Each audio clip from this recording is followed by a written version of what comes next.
അസ്സലാമു അലൈക്കും വറഹ്മത്തുള്ളാഹി വബറകാതുഹു. കഴിഞ്ഞ ദിവസം ഒരു സഹോദരനോട് ചോദിച്ചു, അത് കണ്ണീർ ബാധിക്കാൻ സാധ്യതയുണ്ടോ? കണ്ണീർ എന്നുള്ളത് സത്യമാണ്. തീർച്ചയായിട്ടും മുത്തുനബി തങ്ങൾ പഠിപ്പിച്ചതാണ് കണ്ണീർ എന്നുള്ളത് സത്യമാണ്. കണ്ണീർ മനുഷ്യനെ ഖബറിലേക്ക് എത്തിക്കും. അതായത് മരണം വരെ സംഭവിക്കാൻ കാരണമായി തീരും. മഹാന്മാരായ മുൻഗാമികൾ വിവരിക്കുന്നതായി കാണാം. മുൻകാലങ്ങളിൽ നടന്ന ചരിത്രങ്ങൾ, സംഭവങ്ങൾ. ഒരു സൗന്ദര്യമുള്ള ഒരു മനുഷ്യൻ, അദ്ദേഹം ഒരു കുളക്കടവിൽ കുളിച്ചുകൊണ്ടിരിക്കുന്ന സമയത്ത് അതുവഴി വന്നൊരു മനുഷ്യൻ അദ്ദേഹത്തിന്റെ സൗന്ദര്യം കണ്ടുകൊണ്ട് എന്തൊരു സൗന്ദര്യമുള്ള മനുഷ്യനാണ് എന്ന് പറഞ്ഞ ആ സ്പോട്ടിൽ അദ്ദേഹം ആ കുളക്കടവിൽ വീണുപോയി എന്ന് ചരിത്രത്തിലൊക്കെ നമുക്ക് കാണാൻ കഴിയും. ഇങ്ങനെ എത്രയോ സംഭവങ്ങൾ നബിതങ്ങളുടെ കാലഘട്ടത്തിലും നടന്ന, സ്വഹാബത്തിനിടയിൽ നടന്ന സംഭവങ്ങളൊക്കെ കിതാബുകൾ വിവരിക്കുന്നുണ്ട്. അപ്പോൾ കണ്ണീർ എന്നുള്ളത് സത്യമാണ്. അത് ബാധിക്കും, ചിലപ്പോൾ പെട്ടുപോകും, പല രോഗങ്ങൾ വരാൻ സാധ്യതയുണ്ട്, അതുപോലെ തന്നെ നഷ്ടങ്ങൾ സംഭവിക്കാൻ സാധ്യതയുണ്ട്, ആള് മരണപ്പെട്ടു പോകാനും സാധ്യതയുണ്ട്. അള്ളാഹു കാത്തുരക്ഷിക്കുമാറാകട്ടെ. അപ്പൊ എപ്പോഴും നമ്മൾ കാവൽ തേടണം. ഇതിന് പ്രതിവിധി ഇല്ലേ? ഇതിനൊരു പരിഹാരമില്ല? തീർച്ചയായിട്ടും ഉണ്ട്. ഇതിനൊക്കെ പരിഹാരം മുത്തുനബി തങ്ങൾ പഠിപ്പിച്ചതായി കാണാം. പരിശുദ്ധ ഖുർആനും ഹദീസുകളിലൂടെയും അതുപോലെ തന്നെ ദിക്റുകളൊക്കെ നബി തങ്ങൾ പഠിപ്പിച്ചതായി കാണാം. ഇൻഷാ അല്ലാഹ് ഇന്ന് കണ്ണീർ ബാധിച്ചാൽ ഉണ്ടാകുന്ന ചില അടയാളങ്ങളെ സംബന്ധിച്ച് നമുക്ക് പറയാം. അതോടൊപ്പം തന്നെ ഒരാൾക്ക് കണ്ണീർ ബാധിച്ചു കഴിഞ്ഞാൽ അയാൾ എന്താണ് ചെയ്യേണ്ടത്, അതിൽ നിന്ന് പരിഹാരം കിട്ടാൻ എന്താണ് എളുപ്പമാർഗമായിട്ട് നമുക്ക് ഓതാൻ പറ്റിയ, ചൊല്ലാൻ പറ്റിയ ഒന്ന് രണ്ട് ആയത്തുകളും അതുപോലെ തന്നെ ചില ദിക്റുകളും നമുക്ക് ഇൻഷാ അല്ലാഹ് ഒന്ന് മനസ്സിലാക്കാം. ഒന്നാമതായി കാണാം, കിതാബുകളിലൊക്കെ വിവരിക്കുന്നുണ്ട്, കണ്ണീർ ബാധിച്ച ആളുകളാണെങ്കിൽ അവരുടെ കൈകാലുകൾക്ക് എപ്പോഴും വല്ലാത്തൊരു കിഴപ്പ് അനുഭവപ്പെടും. അതായത് ഒരു വേദന, ഒരു കടച്ചിൽ. എപ്പോഴും കൈയിന്റെ ജോയിന്റുകൾക്കും അതുപോലെ കാലിന്റെ ജോയിന്റുകൾക്ക്, സന്ധികൾക്കൊക്കെ പ്രശ്നങ്ങൾ, ശരീരത്തിന് വേറെ പ്രശ്നങ്ങളൊന്നും ഇല്ല എങ്കിലും ഇങ്ങനെ അവർ ചെറിയൊരു അസ്വസ്ഥത എപ്പോഴും അവർക്ക് ഇങ്ങനെ നേരിട്ടുകൊണ്ടേയിരിക്കും. അതായത് എൻ്റെ ഗുട്ടൻസ് എന്ന് പറഞ്ഞാൽ എന്താ? അതുകൊണ്ട് തന്നെ മറ്റെന്തെങ്കിലും പ്രവർത്തനങ്ങളിലേക്ക് ഇറങ്ങാൻ ഇവർക്കൊരു മാനസികമായൊരു മടിപ്പുണ്ടാവും. കാരണം ശരീരത്തിന് വല്ലാതൊരു ക്ഷീണം അനുഭവപ്പെടുമ്പോൾ, വല്ലാതൊരു വേദന അനുഭവപ്പെടുമ്പോൾ മറ്റു കാര്യങ്ങളിലേക്ക് തിരിയുന്നതിന് തൊട്ട് അവർ മടിക്കും, ഒന്ന് ഒതുങ്ങിപ്പോവും. അപ്പം കണ്ണീർ ബാധിക്കുക. നമുക്ക് എന്തെങ്കിലും ഉഷാറായിട്ട്, ചിലപ്പോൾ കുട്ടികളായിക്കൊള്ളട്ടെ, ഉഷാറായി പഠിച്ചിരുന്ന നല്ല കലാവാസനയുള്ള കുട്ടികൾ, അവർ നല്ല കായികാഭ്യാസമുള്ള കുട്ടികൾ, ഇങ്ങനെ തുടങ്ങി മേഖലകളിലൊക്കെ ഇങ്ങനെ ഉയർന്നു നിൽക്കുന്നവരെ കാണുമ്പോൾ ചിലപ്പോൾ മറ്റുള്ളവരിൽ അസൂയയോട് കൂടിയിട്ട് നോട്ടം കൊണ്ട് കണ്ണീർ ബാധിക്കാം. ഈ സ്നേഹത്തിന്റെ നോട്ടം കൊണ്ട് കണ്ണീർ ബാധിക്കാം. അസൂയയോട് വൈരാഗ്യം വെച്ച് നോക്കിയാൽ മാത്രമല്ല കണ്ണീർ ഉണ്ടാകാം, സ്നേഹത്തോടെ നോക്കിയാലും ചിലപ്പോൾ കണ്ണീർ ഉണ്ടാവും. അപ്പൊ അതുകൊണ്ട് തന്നെ നമ്മൾ എന്തെങ്കിലും നോക്കുമ്പോൾ മാഷാ അല്ലാഹ് പറഞ്ഞിട്ട് വേണം നോക്കാൻ, അല്ലെങ്കിൽ നമ്മൾ എന്ത് ചെയ്യുക, അതിലേക്ക് ശ്രദ്ധിക്കാൻ. അപ്പൊ അങ്ങനെ കുട്ടികൾ പെട്ടെന്ന് ഡൗൺ ആയി പോകും. അല്ലെങ്കിൽ ഇനി നല്ല ജോലി, ബിസിനസ് ചെയ്തുകൊണ്ട് ഉഷാറായി പോയിരുന്ന ആളുകൾ പെട്ടെന്ന് എന്ത് ചെയ്യുക, ഒരു സുപ്രഭാതത്തിൽ എല്ലാം തകിടം പറഞ്ഞ് തകർന്നു പോവുക. ഇങ്ങനെ നല്ല ദാമ്പത്യ ജീവിതം, നല്ല രൂപത്തിൽ മുന്നോട്ട് പോയിരുന്ന ദാമ്പത്യ ജീവിതം ഒരു സുപ്രഭാതത്തിൽ ഭാര്യയും ഭർത്താവും അടിച്ചു പിരിഞ്ഞ് രണ്ടു വഴിക്കാകുക. ഇങ്ങനെ തുടങ്ങിയിട്ട് ശിഥിലമായി പോകാൻ, നശിച്ചു പോകാൻ കാരണമായി തീരും. അപ്പൊ അങ്ങനെ ഇങ്ങനെ ഉഷാറായി നടന്നിരുന്ന ആളുകൾ പെട്ടെന്ന് ശരീരത്തിന് കിഴപ്പും അതുപോലെ തന്നെ വേദനയൊക്കെ സംഭവിക്കുന്ന സമയത്ത് അവർ പതിയെ ഡൗൺ ആയി പോകും. അപ്പൊ ഇതൊരു അടയാളമാണിത്. സ്ഥിരമായി ശരീരത്തിന്റെ കൈകാലുകൾക്ക് വേദന അനുഭവപ്പെടുന്നുണ്ടോ? കണ്ണീർ പെട്ടുപോകാൻ, കണ്ണീറിൽ പെട്ടുപോകാൻ സാധ്യതയുണ്ട് എന്ന് കരുതി വേദനയുള്ള ആളുകൾക്കെല്ലാം കണ്ണീറാണ് എന്നല്ല പറഞ്ഞതിന്റെ അർത്ഥം. സ്ഥിരമായി വരുന്ന ആളുകൾക്ക് കണ്ണീർ ബാധിക്കാനുള്ള സാധ്യതയുണ്ട് എന്നാണ്. അതുപോലെ തന്നെ അമിതമായ ക്ഷീണം. ആരോഗ്യവാനായ മനുഷ്യനാണ്, പക്ഷെ എപ്പോഴും ക്ഷീണമാണ്. ചില ആളുകൾ അങ്ങനെ ഉണ്ട്. ശരീരത്തിന് വേറെ കുഴപ്പങ്ങളൊന്നുമില്ല, ശരീരത്തിന് അവയവങ്ങൾക്ക് ഒരു കുഴപ്പമില്ല, പക്ഷെ ഏതു സമയത്തും ക്ഷീണമാണ്, കിടക്കുക തന്നെ, ഏതു സമയത്തും വിശ്രമം തന്നെ. ഇനി മൂന്നാമതായി ഉറക്കം കൃത്യമായി നടക്കുന്നുണ്ട് എങ്കിലും എപ്പോഴും കൂട്ടുവായ ഉണ്ടാകുക. അതിങ്ങനെ ശൈത്താന്റെ പരിപാടിയാണ്. ഒന്നും എന്ത് ചെയ്യുക, കൂട്ടുവായ ഉണ്ടാകുക. അതുകൊണ്ട് തന്നെയാണ് കൂട്ടുവായ വരുന്ന സമയത്ത് കൈ പൊത്തുകയും വായ പൊത്തിപ്പിടിക്കുകയും അതുപോലെ തന്നെ അഊദു ബില്ലാഹി മിനശ് ശൈത്വാനിർ റജീം എന്ന് ശൈത്താന്റെ മേൽ കാവൽ തേടുകയും ശൈത്താനെ തൊട്ട് കാവൽ തേടുകയും ചെയ്യണമെന്ന് മുത്തുനബി തങ്ങൾ പഠിപ്പിച്ചതായി കാണാം. അപ്പൊ ഇങ്ങനെ അമിതമായി കൂട്ടുവായ വരുന്ന ഒരു സ്വഭാവം ആളുകൾ നമ്മുടെ ഇതുവരെ ഇല്ലായിരുന്നു, പക്ഷെ പെട്ടെന്ന് എന്ത് ചെയ്യുക, എപ്പോഴും ഇങ്ങനെ കൂട്ടുവായ വരിക. എന്തായത് ഉറക്കം വരുന്ന സമയത്ത് വരുന്ന കൂട്ടുവായൊക്കെ കണ്ണീറിന്റെ അടയാളമാണെന്ന് തെറ്റിദ്ധരിച്ചു പോകരുത് കേട്ടോ. സ്ഥിരമായി, അതായത് ഉറക്കമൊക്കെ കൃത്യമായി നടക്കുന്നുണ്ട്, ക്ഷീണത്തിനൊരു വകയില്ല, പക്ഷെ എന്നാലും ഇങ്ങനെ കൂട്ടുവായ വരും. അപ്പൊ അത് കണ്ണീർ ബാധിക്കപ്പെടാൻ സാധ്യതയുള്ള ആളുകൾക്ക് ഉണ്ടാവുന്നതാണ്. അതുപോലെ തന്നെ എന്ത് കാര്യം ചെയ്യാൻ തുടങ്ങിയാലും അതിൽ തടസ്സം ഉണ്ടാകും. ഒരു കച്ചവടം തുടങ്ങി, അത് തടസ്സം, മുടങ്ങിപ്പോവുക. അല്ലെങ്കിൽ ഒരു ജോലിക്ക് പുറപ്പെട്ടു, ഒരു ജോലി ചെയ്യാൻ തുടങ്ങി, അത് മുടങ്ങിപ്പോവുക. എന്ത് കാര്യം ഉണ്ടാകുമ്പോഴും, എന്ത് കാര്യത്തിലേക്ക് ഇറങ്ങി തിരിച്ചാലും അതങ്ങോട്ട് മുടങ്ങിപ്പോവുക, തടസ്സം ഉണ്ടാകാം. അത് കണ്ണേർ ബാധിച്ചതിന്റെ അടയാളങ്ങളിൽ മഹാന്മാർ എണ്ണിയതായി കാണാം. അതുപോലെ തന്നെ ചെവി, ചില ആളുകൾക്ക് ചെവിയിൽ ഒരു പ്രത്യേകതരം ശബ്ദം ഇങ്ങനെ എപ്പോഴും കേട്ടുകൊണ്ടിരിക്കും. ഒരു മൂളൽ പോലെ ഒരു ശബ്ദം, ഒരു മൂളൽ പോലെ ഒരു ശബ്ദം എപ്പോഴും ഇങ്ങനെ ചെവിയിൽ മുഴങ്ങിക്കൊണ്ടേയിരിക്കും. അത് കണ്ണേറിന്റെ അടയാളമാണ് എന്ന് മഹാന്മാർ പഠിപ്പിച്ചിട്ടുണ്ട്. എപ്പോഴും ഇങ്ങനെ ഒരു അസ്വസ്ഥത ചെവിയിലൂടെ ഇങ്ങനെ കേട്ടുകൊണ്ടേയിരിക്കും. ഇതെല്ലാം കൂടെ ഒരാൾക്ക് ഉണ്ടാകണം എന്നില്ല, മറിച്ച് ഇങ്ങനെയുള്ള ചില കാര്യങ്ങൾ കണ്ണേറ് ബാധിച്ച ആളുകളിൽ കണ്ടുവരാറുണ്ട്.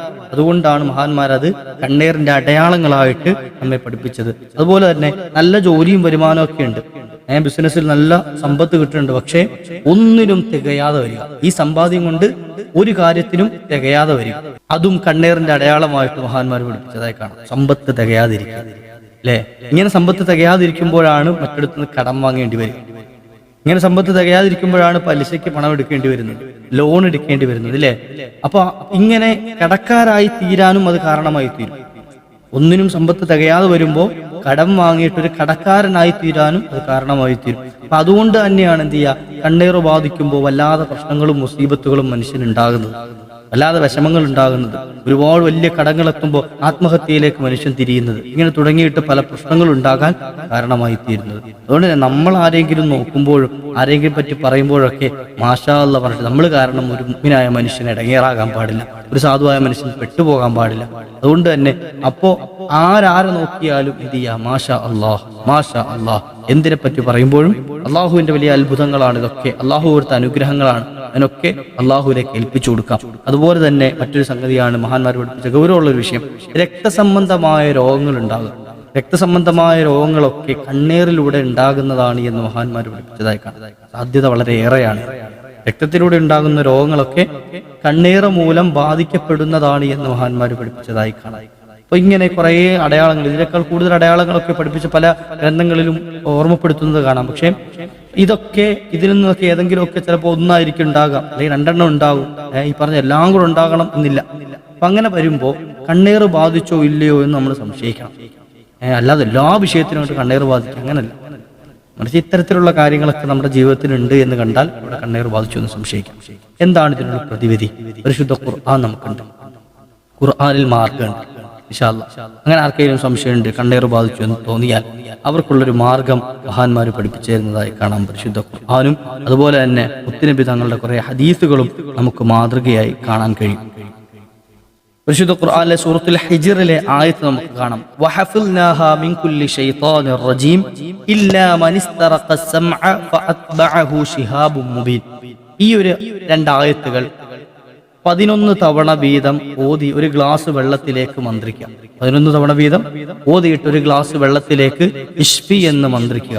അതിനുശേഷം വലാ തമുദ്ദന്ന ഐനൈക ഇലാ മാ മത്തഅനാ ബിഹി അസ്വാജം മിൻഹും സഹറത്തൽ ഹയാത്തിദ് ദുനിയ ലിനഫ്തിനഹും ഫീഹി വറിസ്ഖു റബ്ബിക ഖൈറും വഅബ്ഖ. ഈ ഒരു ആയത്തും 11 തവണ, സൂറത്ത് ത്വാഹയിലെ ആയത്താണ്, ഈ ഒരു ആയത്തും 11 തവണ ഓതി ഈ വെള്ളത്തിലേക്ക് മന്ത്രിക്കുക. ഈ വെള്ളം നിങ്ങൾക്ക് കണ്ണേറ് ബാധിച്ചു എന്ന തോന്നുന്ന ആളുകൾക്ക് കുടിക്കാൻ കൊടുക്കാം. ഇനി അതല്ല, കണ്ണേറ് ബാധിക്കാതിരിക്കാനും ഇതുപോലെ മന്ത്രിച്ച് കുടിക്കൽ നല്ലതാണ് എന്ന് മഹാന്മാർ പഠിപ്പിച്ചേക്കാം. കണ്ണേറ് ബാധിക്കാതിരിക്കാൻ, ഉണ്ടാകാതിരിക്കാൻ അപ്പൊ എല്ലാവർക്കും ചെയ്യാൻ പറ്റിയൊരു മാർഗമാണ്, എല്ലാവർക്കും ചെയ്യാൻ പറ്റിയ ഒരു രൂപ. ഇപ്പൊ എനിക്കും എന്ത് ചെയ്യാം, വെള്ളത്തിൽ ഊതിട്ട് മന്ത്രിച്ചു കുടിക്കുക, എനിക്ക് കണ്ണേറ് ബാധിക്കാതിരിക്കാൻ. അള്ളാഹു കണ്ണേറുകളിൽ നിന്നൊക്കെ നമ്മൾ കാത്തിരക്ഷിക്കുമാറാട്ടെ. 11 തവണ വീതം ഈ പറഞ്ഞ ആയത്തുകൾ വെള്ളത്തിലേക്ക് ഊതിയിട്ട് മന്ത്രിക്കുക. ഇനി നമ്മുടെ ശരീരത്തിലേക്ക് മന്ത്രിച്ച് ഊതാൻ നബിതങ്ങൾ പഠിപ്പിച്ചു തന്ന, അതുപോലെ മഹാന്മാർ പഠിപ്പിച്ചു തന്ന ചില ദുആകൾ കാണാം. അതിൽ ഏറ്റവും പ്രധാനമായ ഒരു ദുആ കാണാം, അഊദു ബികലിമാത്തില്ലാഹി താമ്മാതി മിൻ കുല്ലി ശൈത്താനിൻ വഹാമ്മ വമിൻ കുല്ലി ഐനിൻ ലാമ. അത് മുത്തുനബി തങ്ങൾ പഠിപ്പിച്ച ഒരു ഹദീസിൽ കാണാം. എന്ത്, ഈ ഒരു ദുആഇനെ സകല കണ്ണീറുകളിൽ നിന്നും പ്രശ്നങ്ങളിൽ നിന്നും പരിഹാരം കിട്ടാൻ നിങ്ങൾ ചൊല്ലണമെന്ന് നബി തങ്ങൾ പഠിപ്പിച്ചതായി കാണാം. നമുക്കൊക്കെ അറിയുന്ന ഒരു ദുആയായിരിക്കും. അതുപോലെ തന്നെ കൂട്ടത്തിൽ പറഞ്ഞതായി കാണാം, അഊദു ബില്ലാഹി സമീഇൽ അലീം മിനശ് ശൈത്താനിർ റജീം മിൻ ഹംസിഹി വനഫ്ഖിഹി വനഫസിഹി. എങ്ങനെ? അഊദു ബില്ലാഹി സമീഇൽ അലീം മിനശ് ശൈത്താനിർ റജീം മിൻ ഹംസിഹി വനഫ്ഖിഹി വനഫസിഹി. ഈ ഒരു ദുആയും ഓതിയതിനു ശേഷം നമ്മുടെ ശരീരത്തിലേക്ക് ഇഷ്ഫി എന്ന് പറഞ്ഞ് മന്ത്രിക്കാം. സ്വന്തം ശരീരമാണെങ്കിൽ, ഇനി മക്കൾക്കാണെങ്കിൽ അവരുടെ ദേഹത്തേക്ക് ഇഷ്ഫി എന്ന് പറഞ്ഞ് മന്ത്രിച്ചു കൊടുക്കാം. അതോടൊപ്പം തന്നെ അല്ലാഹുമ്മ ആഫിനി ഫീ ബദനി, അല്ലാഹുമ്മ ആഫിനി ഫീ സമഇ, അല്ലാഹുമ്മ ആഫിനി ഫീ ബസരി, ഈ ഒരു ദുആഇനെയും അതിന്റെ കൂടെ ചേർത്തു ചൊല്ലാൻ മഹാന്മാർ പഠിപ്പിച്ചതായി കാണാം. അപ്പൊ ഇങ്ങനെ ഈ ചെറിയ ചെറിയ ദുആകൾ നമ്മൾ പറ്റുന്ന സമയം, എപ്പോഴാണോ പറ്റുന്നത്, കിടക്കുന്ന സമയത്തെങ്കിൽ അപ്പോൾ, അല്ലെങ്കിൽ എഴുന്നേൽക്കുന്ന സമയത്താണെങ്കിൽ അപ്പോൾ, എപ്പോഴാണോ കഴിയുന്നത്, അല്ലെങ്കിൽ നിസ്കാരം കഴിഞ്ഞിട്ടാണെങ്കിൽ അപ്പോൾ, നമുക്ക് പറ്റുന്നൊരു സമയത്ത് ദിവസവും ഒരു തവണയെങ്കിലും ഒന്ന് ഓതിയിട്ട്, നമ്മൾ പുറത്തേക്ക് പോകുന്ന ആളുകളൊക്കെ പ്രത്യേകിച്ച്, പുറം ലോകവുമായിട്ടൊക്കെ ബന്ധപ്പെടുന്ന ആളുകളാവുമ്പോൾ പ്രത്യേകിച്ച്, മക്കൾ സ്കൂളിലേക്ക് പോകുമ്പോഴൊക്കെ അവരുടെ തലയിലേക്കൊന്ന് മന്ത്രിച്ച് ഊതിക്കൊടുത്തൊരു ഇഷ്ഫി ഊതിക്കൊടുത്തിട്ട് വിട്ടു കഴിഞ്ഞാൽ വലിയ കാവൽ അവർക്ക് ലഭിക്കും. മഹാന്മാർ പഠിപ്പിച്ചതായി കാണാം. അള്ളാഹു സകല കണ്ണീറുകളിൽ നിന്നും നമുക്ക് രക്ഷ നൽകുമാറാകട്ടെ. സകല വിഷമങ്ങളിൽ നിന്നും അള്ളാഹു, പ്രയാസങ്ങളിൽ നിന്നും അള്ളാഹു, ബുദ്ധിമുട്ടുകളിൽ നിന്നൊക്കെ നമുക്ക് രക്ഷ നൽകുമാറാകട്ടെ ഇൻഷാ അല്ലാഹ്. അപ്പൊ നല്ലൊരു പരിഹാരം മഹാന്മാർ പഠിപ്പിച്ചു തന്നതാണ്.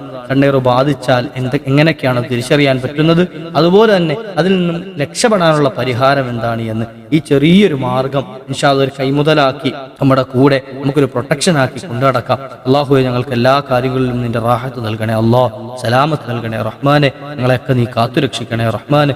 സകല ബലാഉം മുസീബാത്തുകൾ, ഫിത്ന, ഫസാദുകൾ, ഇടങ്ങേറുകൾ എല്ലാത്തിലും നിന്ന് ഞങ്ങൾക്ക് നീ രക്ഷ നൽകണേ അല്ലാഹ്. ഇൻഷാ അല്ലാഹ് ഞങ്ങളൊക്കെ ദുആ ഇറക്കണം. നല്ല നല്ല ദിവസങ്ങളാണ്. അള്ളാഹു നമ്മുടെ ദുആക്ക് ഇജാബത്തുള്ള ദുആയാക്കി തരുമാറാകട്ടെ. മറ്റൊരു അവസരത്തിൽ കണ്ടുമുട്ടാം. വആഖിറു ദഅവാനാ അൽഹംദുലില്ലാഹ്. അസ്സലാമു അലൈക്കും.